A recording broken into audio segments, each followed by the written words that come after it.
Welcome to Propaganda Loves You, the show that asks and answers the question, if Donald Trump keeps telling everyone I'm not a king, why is he posting AI videos of himself as King Trump airdropping poop on protesters? I'm Cody, your host for this week, joined by Joe. Ask not what your country can do for you. Ask what you can do for your country. We shall fight on the beaches. We shall fight on the landing grounds. Mr. Gorbachev, tear down this wall.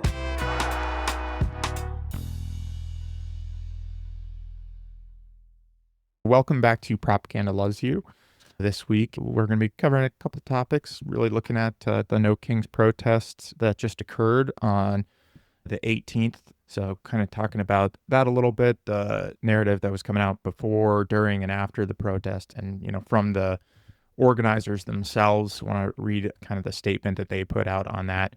They then also kind of wanted to talk a little bit more about this thing we've been exploring in our last couple episodes, really looking at the propaganda machine that the Trump administration has put together, that whole ecosystem of government recording into influencer clip back to government posting on Trump's account. So I want to talk about that a little bit more and what that's looking like in Chicago and Portland. Before we get to that, I did have a question for you, Joe. Has there ever been like a specific piece of propaganda or disinformation or something that you can think of that you personally might have fallen for? I'll talk about mine first just to kind of give you an idea of what I mean. So there's two examples that I can think of that I think I'm susceptible to or more susceptible to.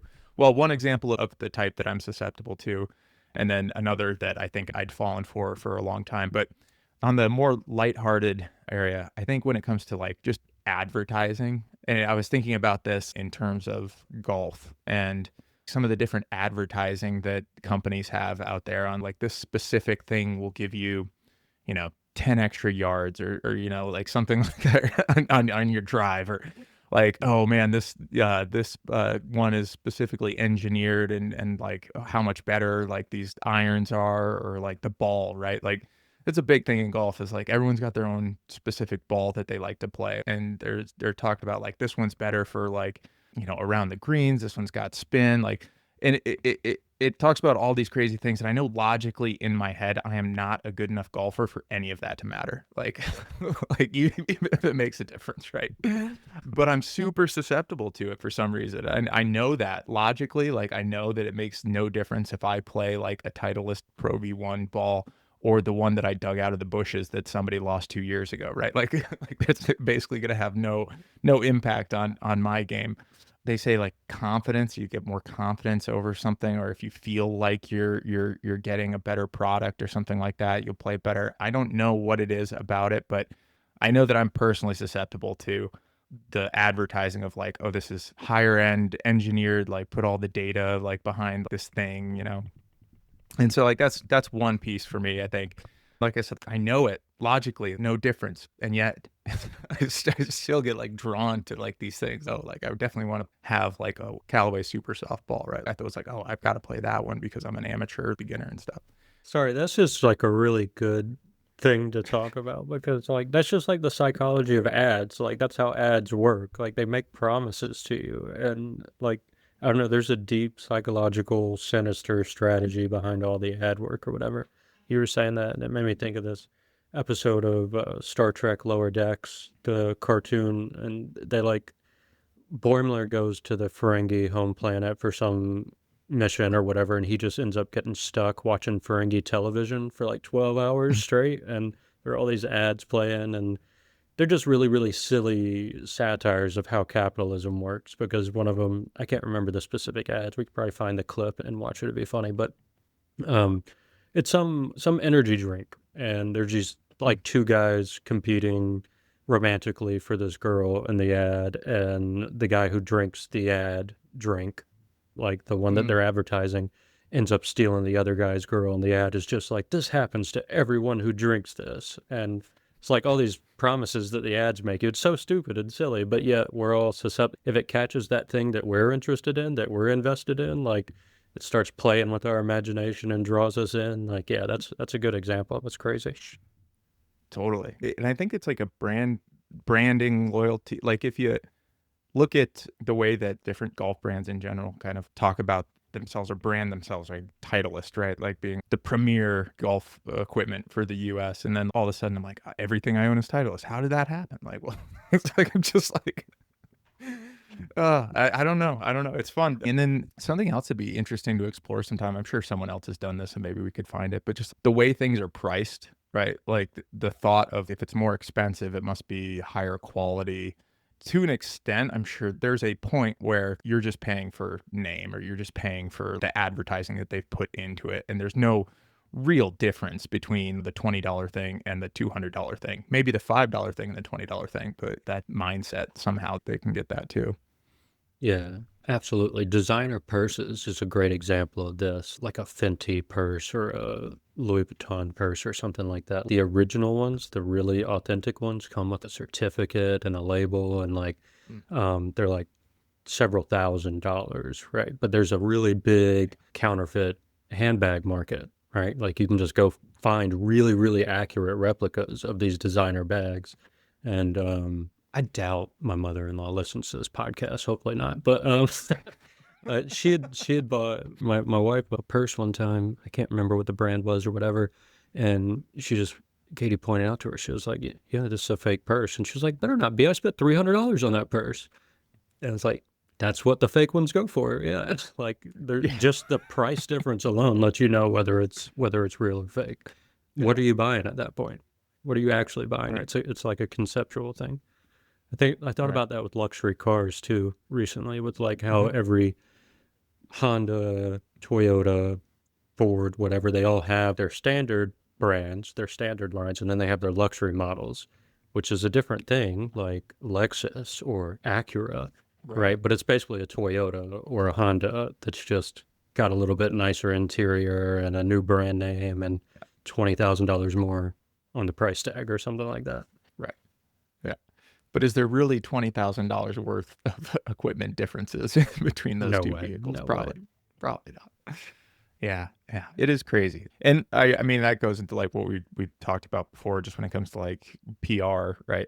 I'm listening to Crystallizing Public Opinion right now, kind of prepping for the Bernays and American Propaganda episode.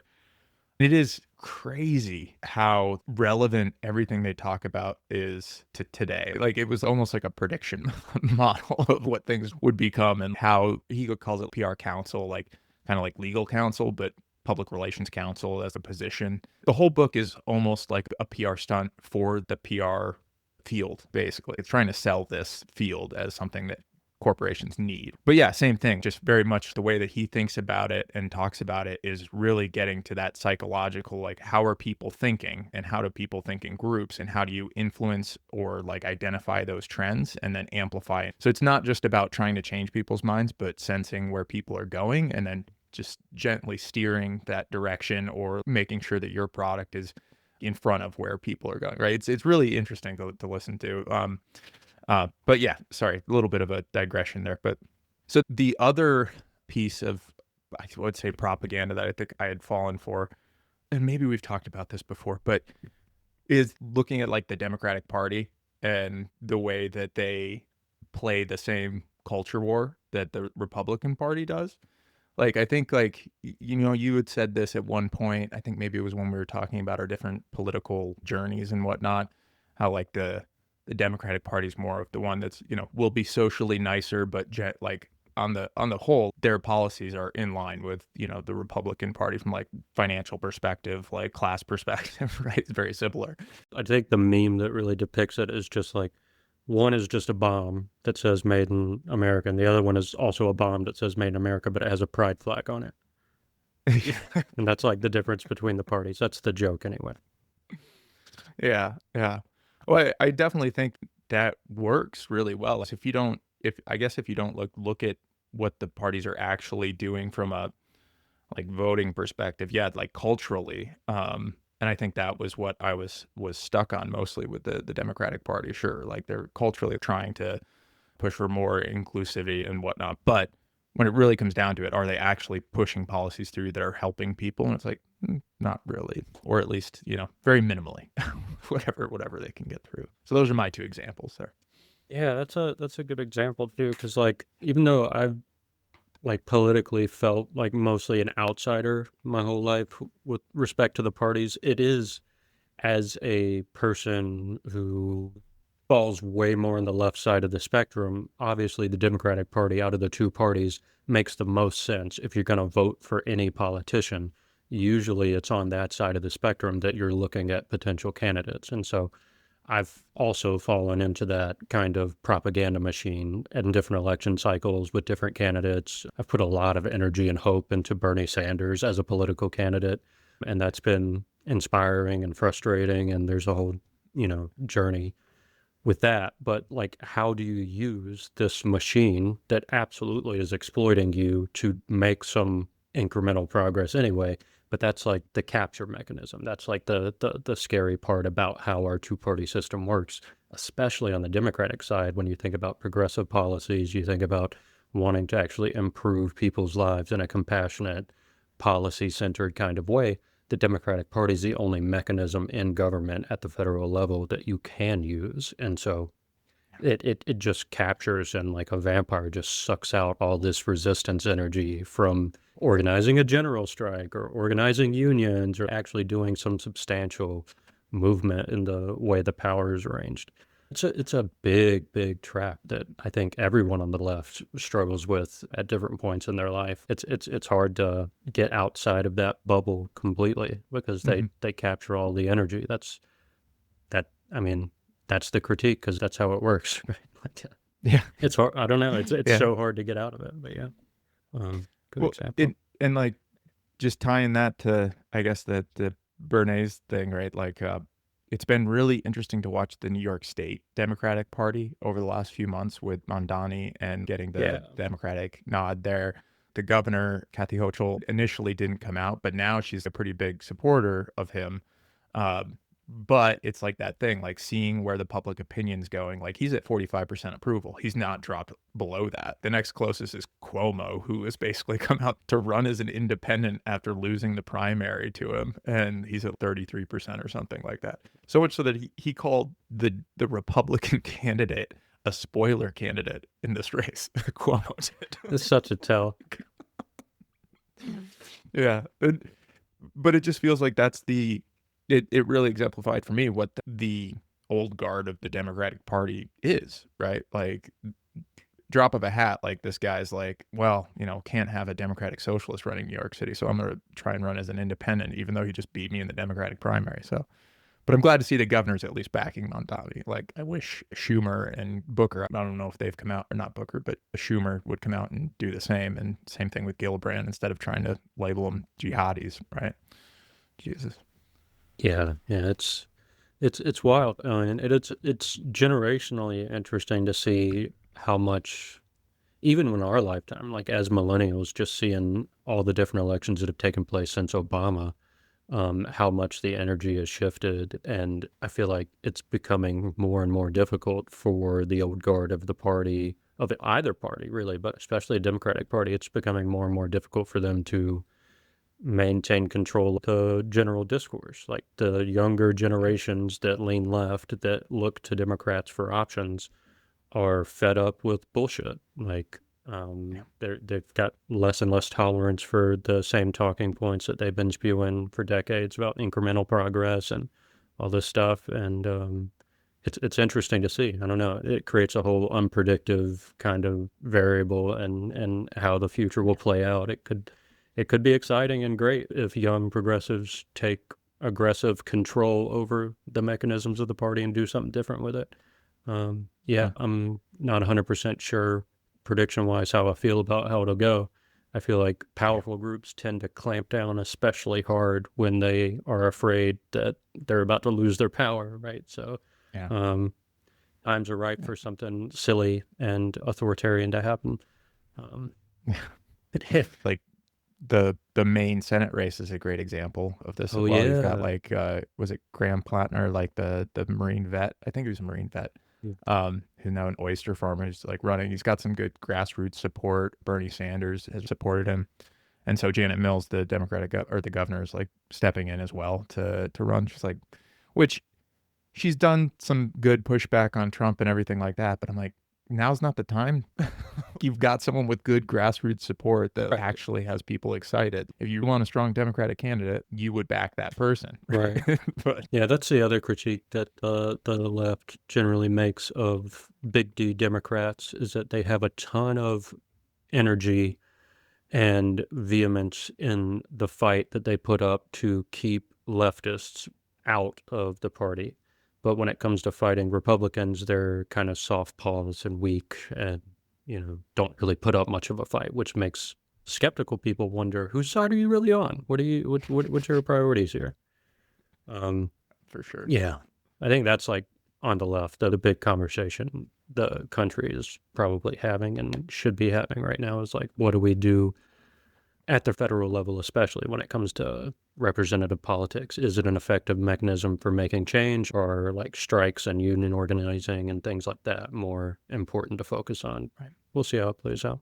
For propaganda that I've fallen for, who knows? The list could be really long. I mean, just growing up in the age of the internet, it's just a constant deluge of different propaganda going on all the time. And so I think the main thing that came to mind for me when you told me about this question, I always kind of go back to how my perspective has shifted in different ways in life. And I feel like growing up in the Bible Belt, in Pentecostal churches and Southern Baptist churches, I was really into that stuff at a young age. Pentecostal church specifically had me thinking I should try to speak in tongues when I was like in third grade. You know what I mean? Like things like that, Yeah. just how aggressive some of that religious propaganda can be.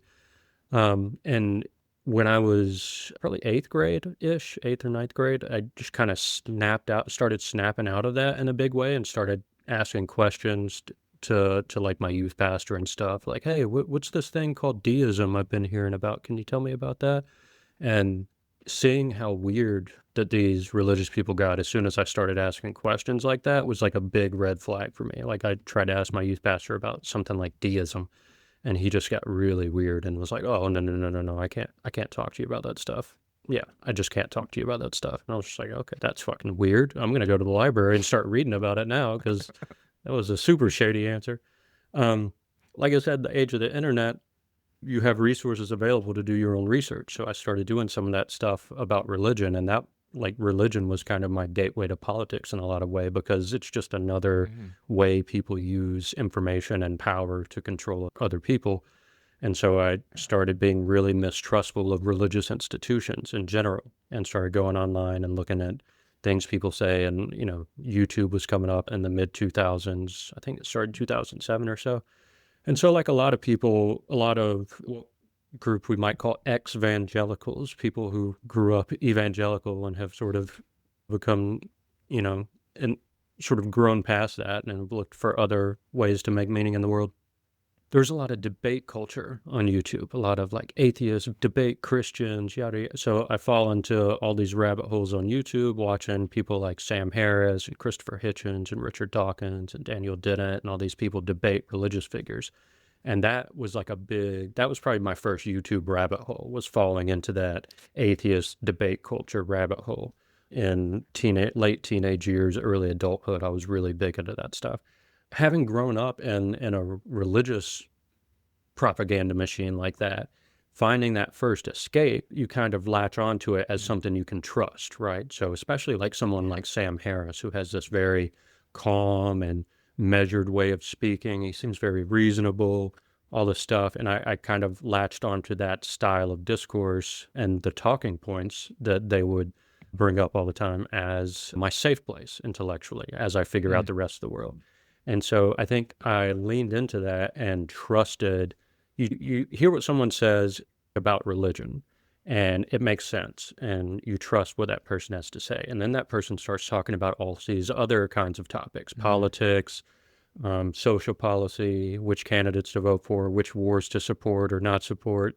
And because you trusted that person on that first topic, you're more likely to trust them on these other topics. And that's just kind of how the right-wing pipeline works. You trust someone who talks about exercise culture or talks about video games, and you really learn to trust that person's opinion. Then all of a sudden they're talking about these other topics, and you kind of trust them on those topics as well.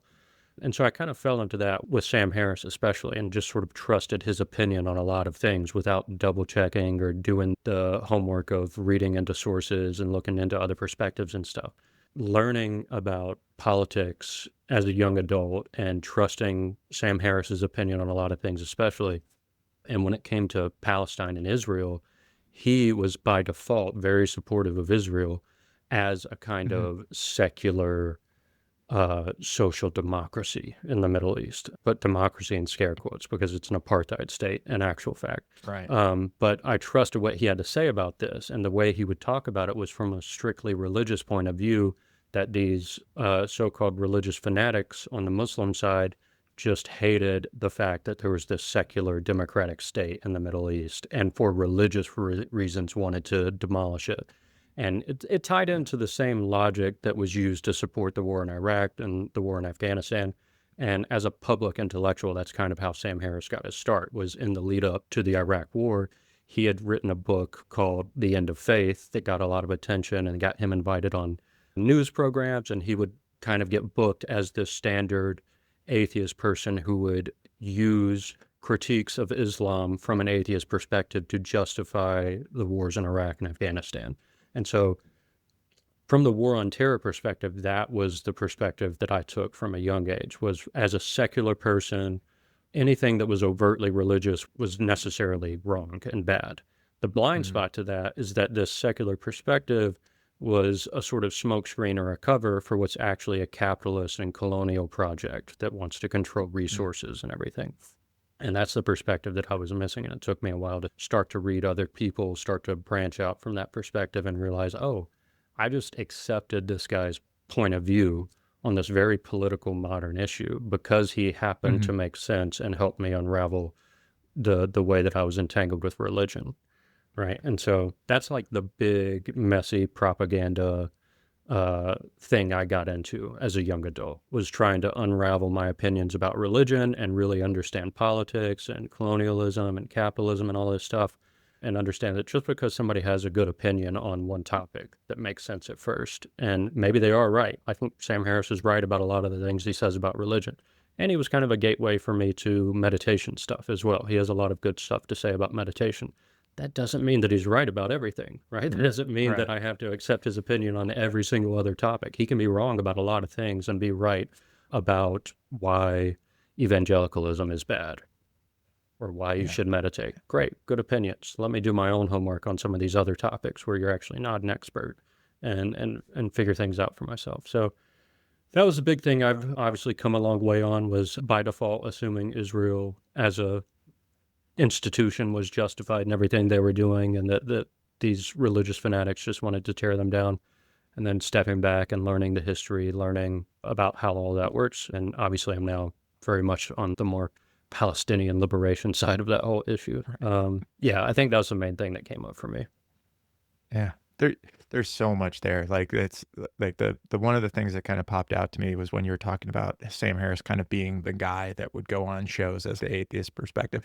And like that in itself is all a PR campaign, right? Like, it's, oh, this guy's the expert, prop him up, like what he says kind of like goes in this area, like continue to book that person over and over again. Like, so that stuck into my head. And then it was was it talking about the religious extremist version of Islam. And I find it's like, when people talk about that, the blind spot that a lot of people will have is a lot of religions, I would say most, if not all, I don't know, I'm not an expert here, so go with somebody that is, have that far extreme version. We've got that in the US, right? And if you look at like what those people, preach literally, and you just compare like some of the tenets there, it's not all that different than the extreme versions of Islam that people are saying, like, you want to go, like, we can't have that, in the US when you talk about like child brides and whatnot. Shit happens in the US. So I don't know, those two things really stuck out to me from that. But yeah, it's Sam Harris. Like, I think you actually were the one that introduced me to him when I started listening to podcasts. Sorry like, about way back. I was like,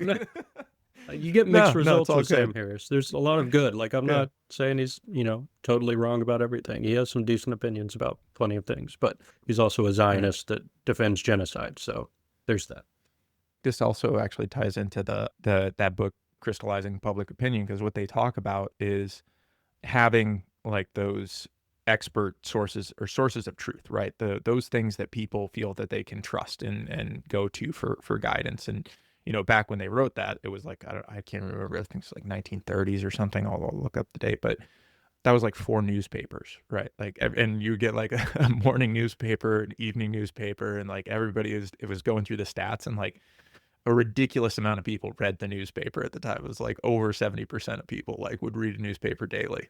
And so what I was talking about was changing those authority figures, right? Like you either need to change the authority figure in order to change the story or create new authority that people can look to.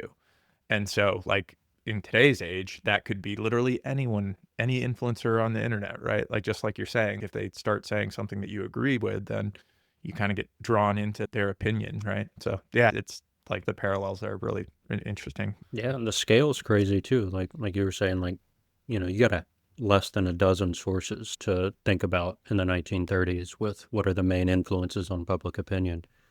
I mean, you've got literally hundreds, probably thousands of strongly followed accounts on various social media platforms that influence millions of people every day. Is it possible analytically to keep up with all of that? Like, is there a point beyond which it's too complex for us to even wrap our heads around how the system right now in the media sphere is working? Like, podcasts, all the different apps, as well as mainstream news, as well as local news, as well as radio. There's still talk radio. Yeah. Like Yeah. there's so many things going on all at once. It's the complexity is so much bigger than what it used to be Yeah. in terms of how people get influenced in public opinion. So it's, I think, more important than ever as individuals to be very self-conscious about our consumption habits with media. Like just to really be aware of how you are being influenced. If you consume media, you are being influenced, and to be self-conscious about that when it happens, as it's happening. I don't know. Media literacy, really, really important these days.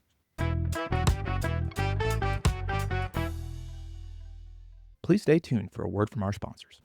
Are you investing in a future you can truly count on? It's time to put your capital into a tomorrow that's guaranteed. At Faith First Banking, we believe in making investments in tomorrow. We watched the news, we saw the writing on the wall and the rising watermark. We didn't run, we made a proactive, wise decision. Our Patriots mortgage secured us a new home in the uplands. The Last Chance Land Trust isn't about moving, it's about righteous reallocation. We guide your family's assets to zones of true stability, designed for unrestricted modern living. We are shaping the demographics of tomorrow, one prudent investment at a time. Your new home is truly in a blessed zone and comes equipped with continuous cycle climate control and powerful high output systems, all the unrestricted power you deserve. It's wonderful. Our conscience is clear because our future is secure, and the dedicated water rights are so convenient for my new amazing water features. Don't let your stability depend on a faulty infrastructure or the whims of nature. Faith First Banking is here to secure your profit and your family. Faith First Banking, investments in tomorrow. This mortgage product is unavailable to any individuals or entities deemed non-compliant with our established portfolio of moral integrity.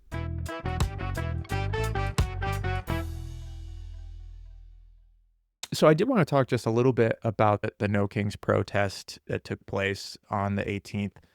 The area that I'm interested in talking about is, what was the kind of rhetoric and narrative coming out from the Trump administration prior to the protests even kicking off? I think that the good news, at least in from my opinion, right, they had great turnout. It's like 2,500 events. I think they said from the organizers themselves, they put out a statement. And so I know like when they had the one in June, there were numbers coming out like 11 million, but the official count from the organizers was 5 million in June. And so this event, they're saying they had 7 million across the US that came and participated in the No Kings protests. I was also seeing video of like protests going on internationally at the same time, like, solidarity protests in I think South Korea, and there was a few going on in Europe. So it's not just a US thing, like others are watching, right? I think the message is resonating there.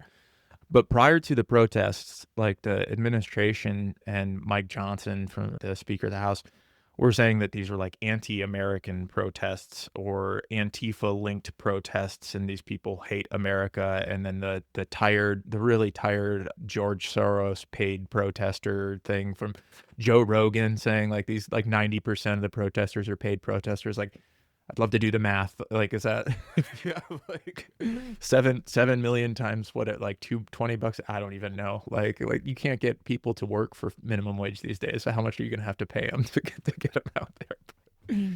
But yeah, so that kind of narrative that was coming out prior to, and then the other thing that Trump said, he went on an interview on Fox News and basically said like they're calling me a king, I'm not a king. Like going into this, that was his statement. So just wanted to ask before I go into like what happened afterwards. Anything from your perspective, anything you saw like when it came to the protests, anything down in D.C. Like we actually had one in Lake Placid and one in Saranac Lake. So like small towns, like less than 5,000 people. And you've got a protest in each one of those going on that had pretty good representation. So anything from your end that you saw or wanted to comment on? Not specifically. I don't think the turnout was really big. Yeah, 7 million nationwide sounds. Yeah, that sounds like a reasonable count. I think what I saw was 200,000 or 300,000 at the DC one. Yeah. Most of what I see, and so maybe I don't know if it'll be useful to talk about, but maybe we could talk about just the different takes that we consume online about this event that we both know about, right? Because most of what I see are leftist critiques of liberal protest practices. So I guess when it comes to protests, when it comes to mass movements, the question is, what are you trying to change specifically? Mm-hmm. What's the demand, and how are you trying to get it?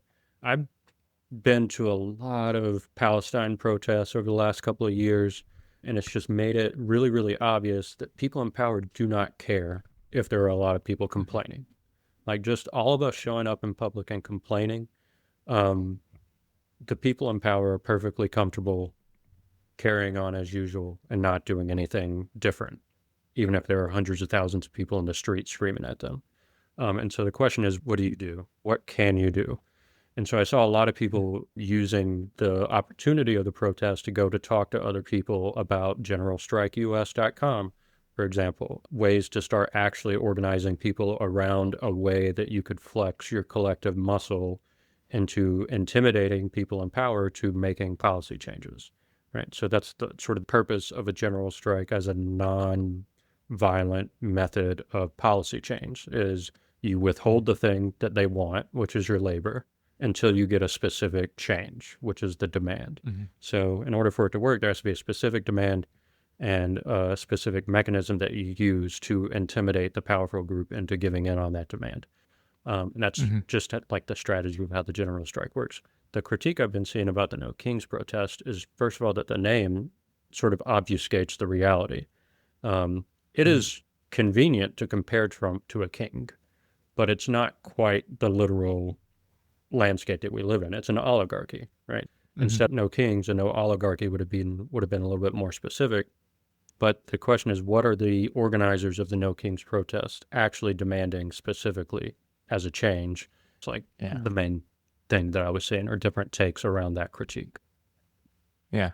And I think that makes sense because like I don't think I've seen like I think the general what they're talking about is, people being unhappy with the way that Trump is doing a lot of his immigration, like ICE actions there. So like protesting what's taking place. But you're right, like not having, hey, this is what we want. Here's our list of, demands, if you will. And I'm wondering if like when you start going down that road, like how do you get consensus on like, here's the 3 things that we're going to ask for? And do you need consensus, or is it, hey, we're the organizers. These are the 3 things we're asking for. And if you align to that, come with us. You know what I mean? Like something like that is a way to organize or practice around that. But I guess I I don't disagree with what you're saying, but I'm also thinking is that there's value in the publicity itself, right? Just like getting that out there and people trying to create news, trying to create spectacle, really, and highlighting the ridiculousness of the claims around like Antifa and like you're saying 7 million people that just organized are all like Antifa in the United States, right? Like, so like trying to highlight, I guess that I think there's value there. And so even if it's not specific to like these are the things that we want to come out of this, turning public perception, I think, is a valuable thing that could still come from these. But Yeah. it can't just be once every 3 months, I guess is my like in my mind. Like Right. that it almost falls apart a little bit when you're doing it that infrequently. Right. But you know, there's burnout. I'm not an expert organizer or Right. anything, so Same. I'm not either. Like, yeah. yeah, yeah. No, these are the sticky problems that we have to work out as people on the big umbrella that is the left. How do we actually make changes happen? Mhm. I guess what I worry about is the same thing we were talking about before when you were talking about propaganda in the Democratic Party and how the Democratic Party is used as as a like a pressure valve on discontent in the system. People get fed up, people get discontent, people want to see some changes, and so the Democratic Party's function within fascism is to let off some of that steam without giving up any power. And that's sort of the sinister part of the Democratic Party. And that's kind of what I worry about with some of these mass protests without a specific demand, without a specific way to make change. Because we saw the same thing with like the Black Lives Matter protest in 2020. You know, that was also a Yeah. global thing. Like I don't remember the numbers, but I think they were very big. Like literally people all around the globe, as well as in the U.S., protesting against police brutality against Black people in the U.S. And that was a huge amount of energy. And where did all that energy go? What changes actually took place? Like the 13th Amendment still allows modern day slavery to take place. And that largely affects Black people who are the descendants of actual chattel slaves from 100, 200 years ago, right? Like that legacy is still in place. That oppression is still in place. There was a mass global moment of energy around that issue. What changes actually happened? Not much. Right. And so Yeah. it's important when we have these moments where there is a lot of millions of people paying attention to the same problem at the same time, using those moments wisely and not allowing something like the Democratic Party to just let off some of that steam, let everything calm down again. People go back to work, people keep forgetting about it. And then we're right back in the same boat waiting on the next moment to happen. Right. So I've seen like the Black Lives Matter thing happen. That created a certain amount of energy that was dissipated. The Palestine issue was another one that's still going on, but there was a lot of energy and still is a lot built up around that issue. But, you know, we can talk about the ceasefire stuff that's going on now, but that's a whole other thing, like quagmire, literally, to think about. But yeah, also Trump is a sort of issue that people rally around as a big representation of a problem. And so the energy's there. The question strategically is how can we make the best use of it? And so, yeah, as you were mentioning that, I just looked up the demands list from the General Strike website, and they have a long list of demands. They aren't, it'd be interesting to get into the specifics of it, but the group General Strike US asks people to go sign a pledge to strike together once a critical threshold is reached, which I think is around 11 million people in the U.S., and they have a list of demands, which I guess implicitly you are agreeing to when you sign one of these strike cards. It says here they're waiting on 6 million strike cards to get signed before action happens. Before they would go. Yeah. Well, and so like this is where there's a we should probably talk about this for a full episode sometime, but there's like a CIA handbook that went out on how to destroy organization. You're aware of that, right? How do you destroy an organization from the inside, like non-violently? It's all of these little things that you can do, like make sure you're having more meetings, quibble about everything, just create malicious action. Circle back to that next quarter. Exactly. And so I think like when you see things like, as you were talking about Black Lives Matter, what happened there? Like someone actually went and tried to create a Black Lives Matter like actual organization and then tried to start profiting off it. And then that got intertwined with the movement, right? And it delegitimized the movement itself when it really wasn't like that. The same almost exact thing is happening with like the 50-51, right? Like it was this thing, there was an idea that somebody started and then like started to get formalized, and then it shut down a lot of the like more grassroots like protests that they had all the time, like for this more formal structure, right? And so like I don't know, like I think those tactics are constantly used. As soon as something starts to gain a little bit of steam, then it becomes a target. Like now we're seeing it literally becomes a terrorist organization target for the current government. Yeah. Yeah, I mean, the other thing that's hard is that like as the heart of the empire in the US is that they make sure that we're all that there's a healthy middle section that is not below the poverty line, but is still sort of living paycheck to paycheck, but is sort of comfortable enough to where they'll just Mhm. deal with it, right? Um, Yeah. I don't know. I can't remember the specific dates, but it was when you and I were both in the Marine Corps. The protests in Egypt to oust Mubarak, I think. Mhm. At least 1 million people or more just stood in Tahrir Square in Cairo for weeks on end, like just refused to leave. Like that's the kind of energy that it takes to actually make something happen. But there's got to be enough of us willing to go occupy space and Yeah. not give it up, or to withhold our labor and not give in long enough for the other side to crack. But it's Yeah. hard. It's really hard. It's really hard. Yeah. Well, you're talking about like that middle section, right? That comfortable enough section. The section that the argument of like, oh, there's people that have it way harder in the world. True statement. Absolutely true statement. Right? There's definitely people that don't have all the material comforts we have.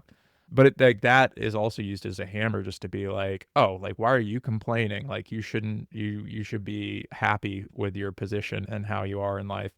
And if they can keep that middle ground strong enough, like you said, that's literally what they talk about in crystallizing public opinion. You have to have this group mentality or something like that. As long as the public opinion, you can keep it a certain way with the large enough group, like then you can control like the rest. And so I'm just thinking about that's a really hard problem to solve. And I guess maybe what I come back to is what we've talked about a lot here, which is focusing smaller scale. It's harder for people to spin organizations that are working at that smaller community level that people know intimately, and like or you're literally the person that's handing out food at the local shelter or something like that, right? Like I don't know, maybe that's where the energy could be focused sometimes that is effective and is good at building, grassroots literally from the bottom up Yeah. there. No, that is the answer, and that's the frustrating part about the answers, because the answer takes a lot of work from a lot of people in a lot of places at the same time. And it gets back to this, what is sinister about the identity of the nation state is that it keeps us in that perspective of like, we've got to solve the whole country as a problem all at once and not focused on how to feed your neighbor. Right. And it's not easy, but that's also what like the people who are organizing for General Strike US are talking about is, in the meantime, the most important thing you can do is mutual aid. The more Mhm. independent your community is from exploitative systems, the more safe it is from a lot of this stuff. If as a community, if you're able to feed each other, house each other, take care of each other's basic needs, you're less dependent on this um, system of exploitation that might crumble when a general strike starts. Um, Yeah. Also, the mayor of Chicago just called for a general strike over the weekend. I I saw that saw, clip too. I yeah. was like, oh shit, actual politicians calling for a general strike. That is exciting and new and different that a Democratic major politician is calling for a general strike. Yeah, I did see that. And of course, well, I think it was before that, but that's why Trump is calling for his arrest or something like that. Jesus. Yeah, it's yeah. Everybody. This isn't quite related, but the amount of people that Trump is getting indicted and like It's literally the people that worked for him on his first administration. John Bolton. John Bolton just got indicted for his handling of classified information. Like, that's the biggest joke I've ever heard. Like, with Trump literally putting classified documents in his bathroom at Mar-a-Lago. Oh man, Not the mushroom Yeah. man, the mustache man. Why did I say mushroom? The mustache man. Just think John Bolton's mustache is really funny. yeah, seriously, he's like the cousin of the Monopoly man or something. I don't know. Does he have a mustache? I feel like, Totally. And a monocle, right? yeah, definitely.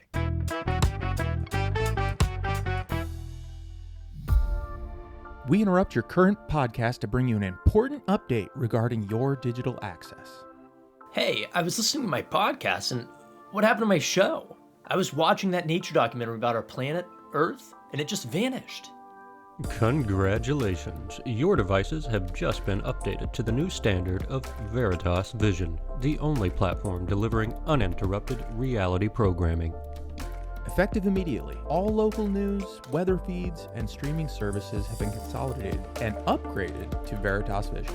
Our Truth AI conversion protocol is now running, ensuring every piece of content is perfectly aligned with our high moral standards. So, what about my documentary? Is it gone? Oh, it's still there. It's just been optimized. Your documentary can now be accessed in our God's Green Earth, a 7-day Genesis collection, where all references to fake or divisive information have been neutralized or re-narrated. You'll find the same delightful content, but now every theme, every subplot, and every character's motivation is guaranteed to reflect exemplary virtue and unified factual consistency. Enjoy the peace of knowing your entertainment is always correct and working toward making our world a better place. Wow. This high drama series about a high school chemistry teacher called The Dangers of Unregulated Small Business looks familiar. Welcome to Uninterrupted Reality, Veritas Vision, where confusion ends. Veritas Vision is a required platform, and any attempt to revert to previous non-compliant content sources will result in a temporary deprioritization of essential network services.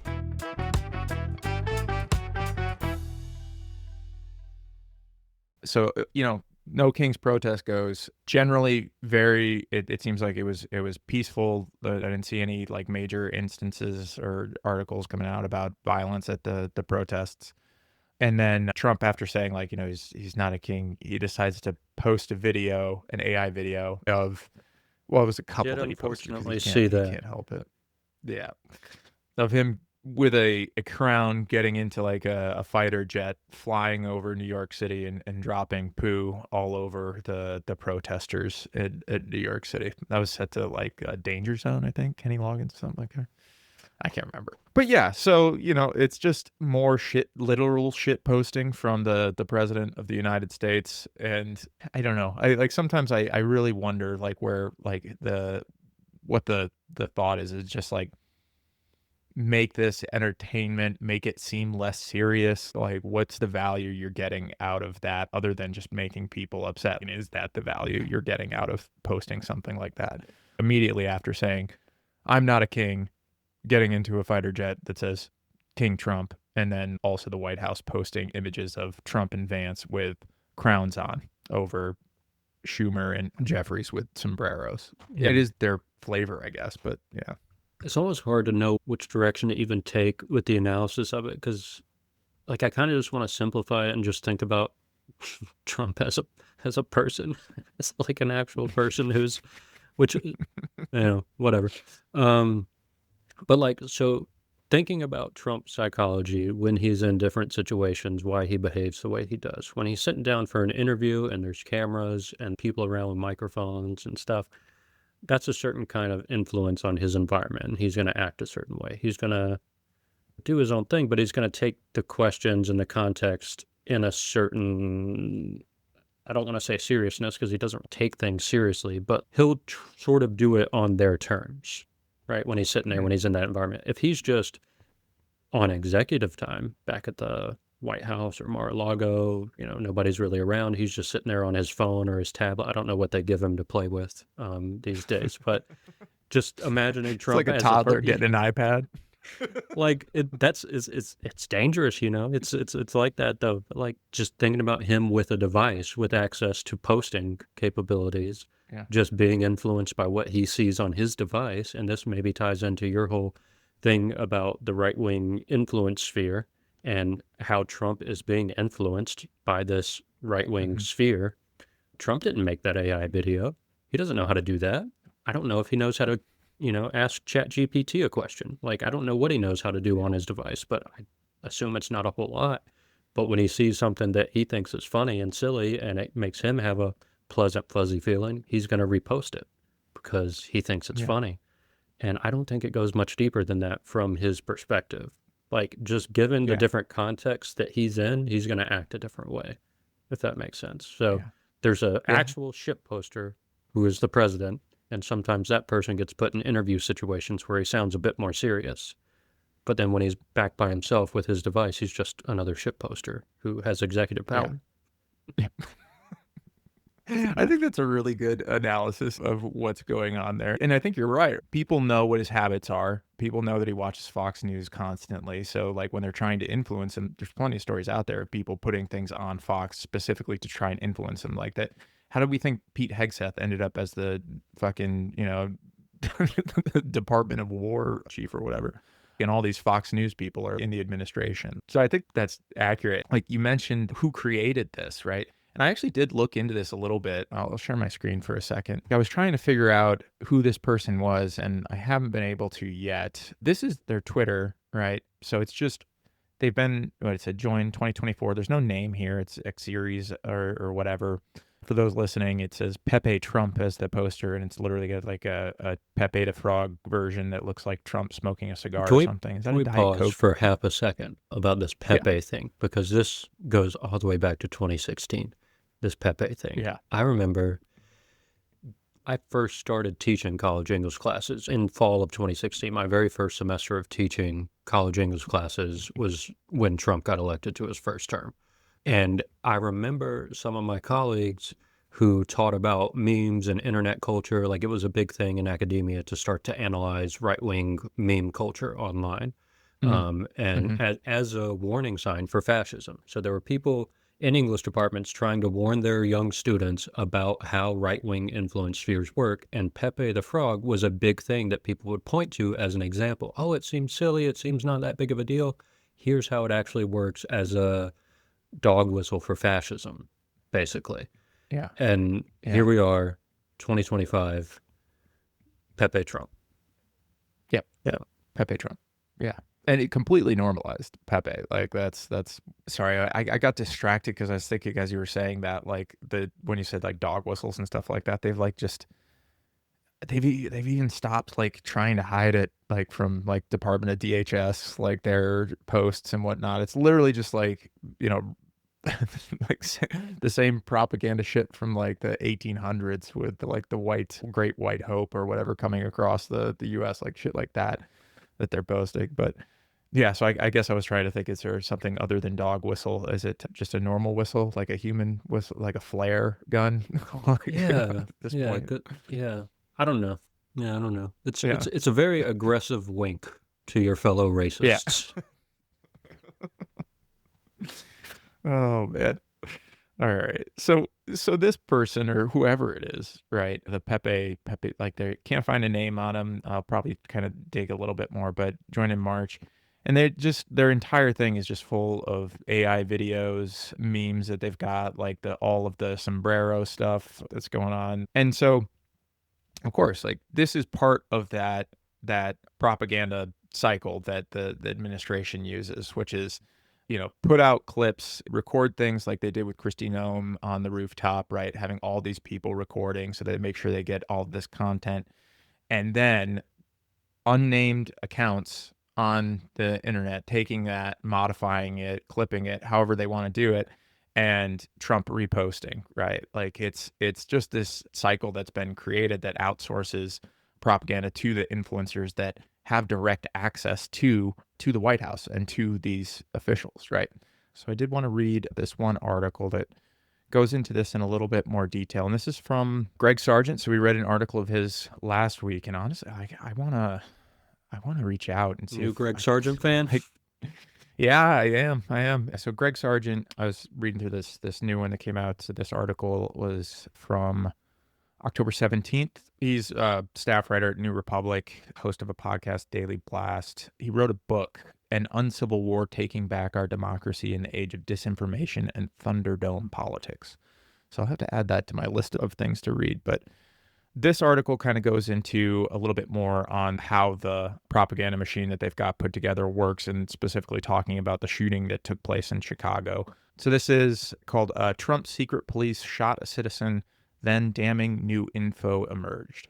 So it goes, as the official Trump administration line about the shootings of a Chicago woman crumbles, Senator Chris Murphy is asking pointed questions about what really happened here. Will we ever get answers? Going into the article, as President Donald Trump's consolidation of authoritarian power escalates, he and his allies have been employing undisguised state-sponsored propaganda to a degree unmatched by any president in modern times. This much, one hopes, is broadly understood, even if a startling number of Americans seem unperturbed by it.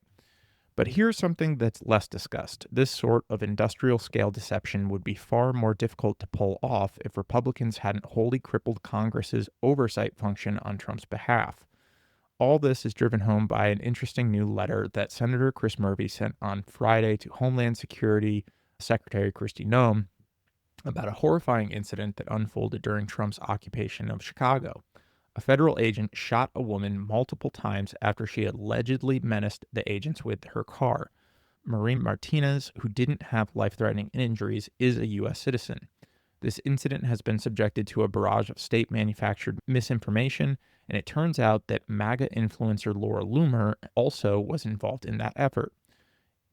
In response, Murphy's letter calls on to account for all of the official deceptions and to come clean on whether the government information was improperly leaked to Loomer to assist them.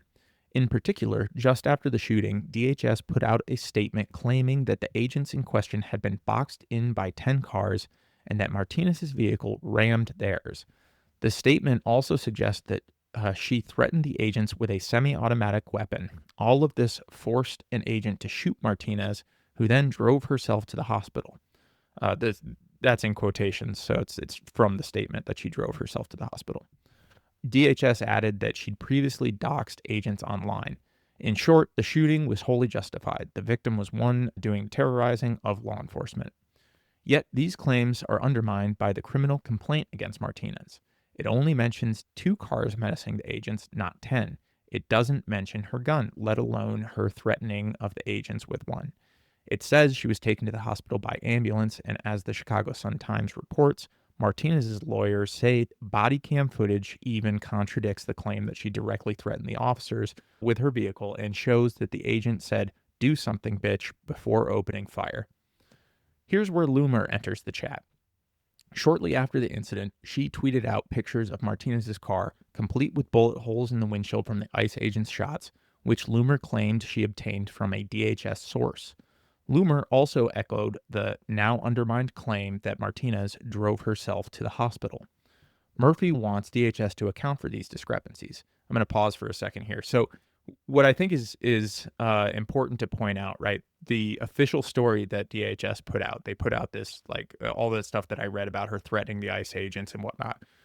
The discrepancy comes with the legal filings that they actually have to submit in court that need to be backed up by some kind of evidence, right? So like that's what we're talking about here, right? Is like what they're saying to the public and what they're giving to influencers, and then what they actually are submitting as far as complaints in court that require evidence to back it up. So I think it's important to kind of like point that out before we go forward there. Yeah, different intentional audiences. Like, that's the perspective I take. When you're producing any kind of content, whether it's writing or video, you have an imagined audience in mind and you want a certain influence of that audience. When it's a public statement, the government just wants to smear this woman's image and make her seem like the terrorizer. When they want to successfully litigate her or something, that's the courts, that's the judge, that's a different audience. They want a different result, so they tell you different facts. Very important discrepancy there. Because they think you're dumb and are just going to accept what they say, I guess. All right. So jumping back this. All right. So Murphy now wants DHS to account for these discrepancies. In his letter, the Connecticut Democrat runs through the problems with the official account, calling on Noam to correct the public record by redacting the misleading, inaccurate facts. When the government misrepresents or lies about events involving the safety and well-being of federal law enforcement, it erodes public trust, making their jobs much harder, Murphy continues. Murphy's letter also demands the DHS turn over all body cam footage captured by federal officers involved in the incident. He demands to know whether DHS officials have previously looked into Martinez to test the claim that she had doxed the agents. Murphy also asks if DHS is internally investigating whether the agent used excessive force, and asks the agency to provide to detail its current use of force policies. He presses DHS to provide details on how Ms. Loomer received these photos and to indicate whether DHS is investigating the leak of alleged criminal evidence to Ms. Loomer. Now ask yourself this: is it remotely within the realm of possibility that Republicans in Congress will ask questions like this? Of course it isn't. As a result, it will be all the easier for Noam to simply ignore Murphy's demands. Now, to be clear, it's possible that Martinez did commit serious crimes. She has been indicted for attempted murder, though the judge has released her and another man involved from custody for now. It's possible she will be convicted. A jury should decide the matter. But none of that justifies the level of official deception we've seen around the incident. And it very well may emerge that none of it justifies the force unleashed on Martinez by the federal agent. In this regard, Murphy's questions about whether DHS is reviewing the incident and what DHS policy is right now on excessive force deserve special attention. As the author has previously detailed, the public is unaware of just how atrophied the mechanisms of accountability have become for DHS agents at a time when the war they're waging in U.S. cities, sometimes against Americans, is boiling over daily. Let's be clear, we may never know the full answers to those questions about how DHS is handling accountability for its agents at this fraught moment, because Republicans won't ask them. And while the criminal justice processes might prove illuminating on this incident, DHS may never correct its falsehoods about it or divulge anything to Congress shedding light on what really happened, because Republicans won't demand it. We constantly talk about how congressional GOP is enabling Trump's lawlessness. Whether it's his likely illegal impoundment of funds, his military deployments to conduct domestic law enforcement, his extrajudicial killings in the Caribbean Sea, and more. But this GOP abdication is also facilitating the spread of state-sponsored disinformation. The people are awash in propaganda and lies about what their own government is doing to them, with Congress utterly checked out of the fact-finding business and increasing signs that the free press is retreating in the face of authoritarian onslaught. It is falling on Democrats to ask the questions that need asking and even to highlight the unnerving reality underlying all of it, that our government is engaged in such remarkably concerted deception of its own citizens. The Murphy letter is a stab in the right direction, but we need a whole lot more, and let's face it, time is running out. Any thoughts from you, Joe, before I kind of jump into some things on this? When stuff is happening so quickly, as like a bystander or an observer of the moment, it just feels like atrocities on top of atrocities on top of atrocities are happening every day, more stuff. And it makes me appreciate actual working journalists who go through the effort of meticulously documenting each and every one of these incidents that they find. It's just making me appreciate the ability of the press to still do its job and for us to still get reporting like this out. That's part of the strategy, I feel like, from the fascist side, from the authoritarian side, is that the more chaotic it is, the more overwhelming it is, the more constantly overwhelmed everyone feels by information, the more it becomes normalized and people have no reactions to it. So the people out there like these journalists who are documenting these things every day, that work is super important, both now and for posterity, for when people study this moment, 30, 40, 50 years from now, when people are writing historical books about what all was going on in the 2020s. Documents like this are incredibly important for that work to take place over time. Yeah, I completely agree.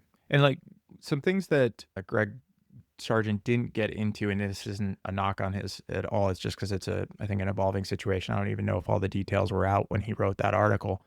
The ICE agent involved with the shooting took the vehicle that rammed her vehicle and drove it to Maine after this occurred. So took it from Chicago all the way to Maine, the judge that's overseeing the case in Chicago was like, and I'm going to paraphrase here, but like, what the fuck? Like, bring that back immediately. And along with any receipts for detailing, like, because it's evidence. It's literally evidence in an attempted murder case, possibly. And this is like this is what DHS does with that, apparently. It's just a rogue agency completely. Like, they are accountable to no one at all at this point, other than probably Trump, right? Like, and Noam by extension. Yeah, I mean, it just, stuff like this puts it to the test. I mean, and the system fails the test, but like we're taught that we have a system of checks and balances, that the judiciary checks the, all the other stuff. And that means the agents of the state are afraid of breaking the law because they'll be held accountable to the law if they break it. Is that true? Seems like no. Seems like they don't care. Seems like they're going to do what it's ask for forgiveness, not permission situation. But yeah, what do you do when the whole pretense of checks and balances and a judiciary that keeps all that in check just crumbles? Because the judiciary process is too slow to keep up with this stuff. It's I mean, it's important that it takes place, but like, yeah, you're right. Like a rogue agency that's just going to continue doing what it wants to do.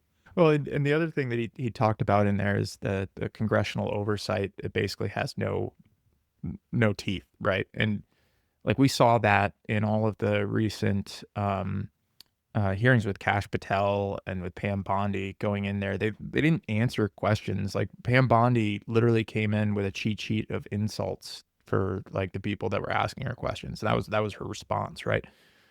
So like, that's not working. Like, you'd have no judicial oversight because it takes too long and they're ignoring anything that they just disagree with. And you've got no congressional oversight because they have no way to enforce it. Like, they just don't answer the questions. And yeah, like he's pointing out, as long as the Republicans are controlling that, they're just allowing that to happen. And they're not going to check it because they'd be checking their own power. They're not gonna do that.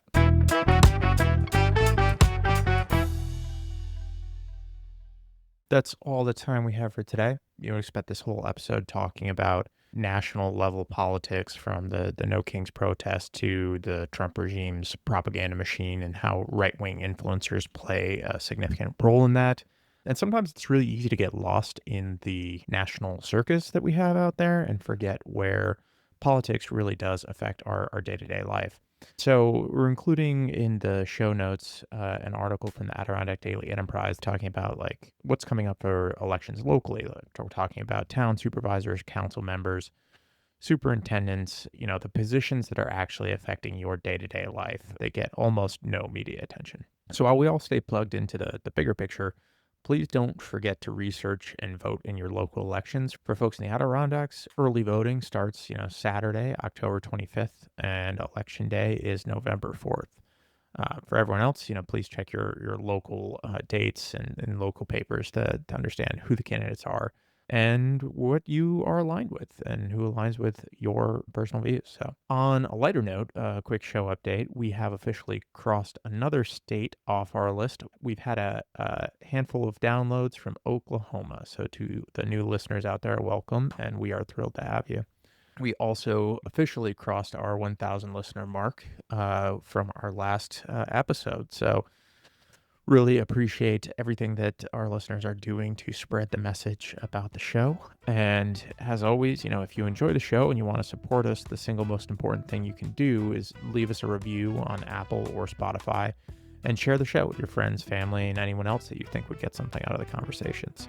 It's a free way to help us out, and it really does help keep the show on top of the algorithm and helps us get seen by other people. One last thing we want to note, we do have a new mailbag function on our website. You can go to propagandalovesyou.com, scroll about halfway down, and send us mail directly. Feel free to send us any suggestions, questions, or even your hate mail. We'll take it all. That's it for us. Stay safe, stay aware, and remember, propaganda loves you.